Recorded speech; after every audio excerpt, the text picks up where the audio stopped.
Hello everyone. I welcome you all to the academic session 2020 and 21.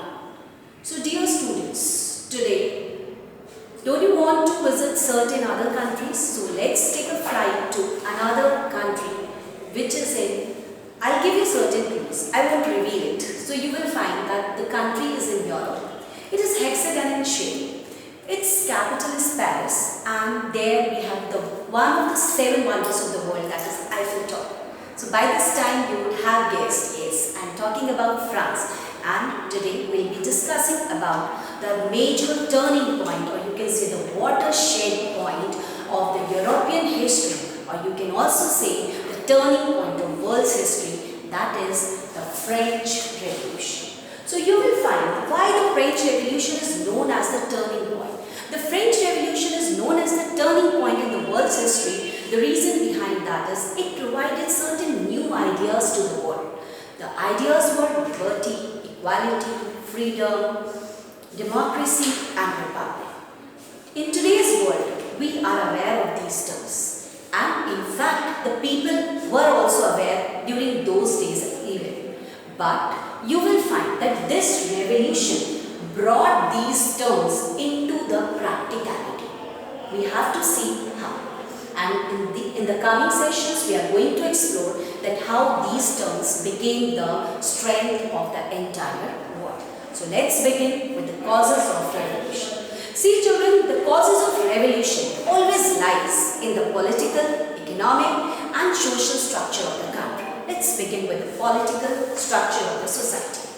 If we say political system of the French society, political structure, you will see that France was absolute monarchy, and it was controlled by Louis XVI, who came to the throne in 1774.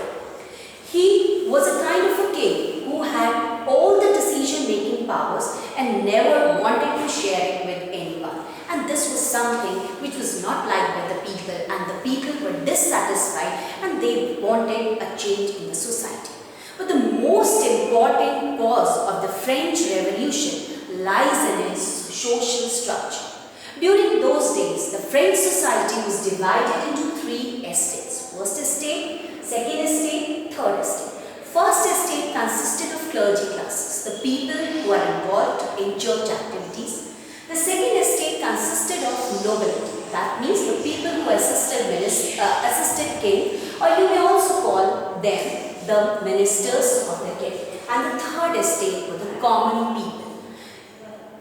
Now you will feel that what is the strange thing about it? Every society is divided, but I am going to tell you that how it became the major cause of the French Revolution. See children, these 2 estates comprises of 10% of the population, while they were having 60% of the land resources of the country.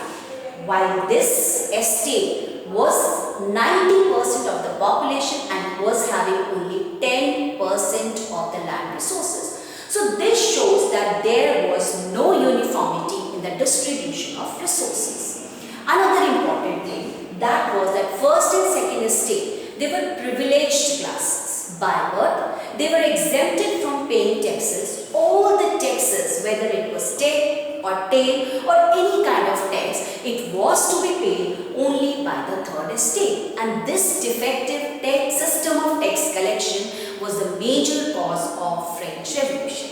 The third cause was subsistence crisis. This crisis may occur anywhere. What is subsistence crisis? Subsistence crisis generally occurs when there is a shortage of food, which leads to price rise, and the result is that the basic means of livelihood of the people are endangered. So the subsistence crisis was the common thing in the French society, and Louis XVI was not doing anything to resolve the situation. So this was another cause of the French Revolution.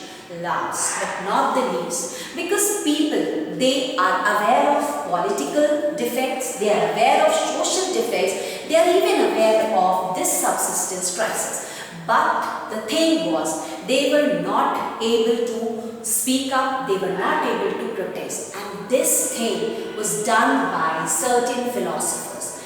These were the people who were the educated classes. Many philosophers like Locke, Robespierre, Rousseau, they emerged in French society and they were making the people aware of all these flaws again and again, and now the people were aware, and finally these people, they wanted to revolt. So these all were the causes of French Revolution.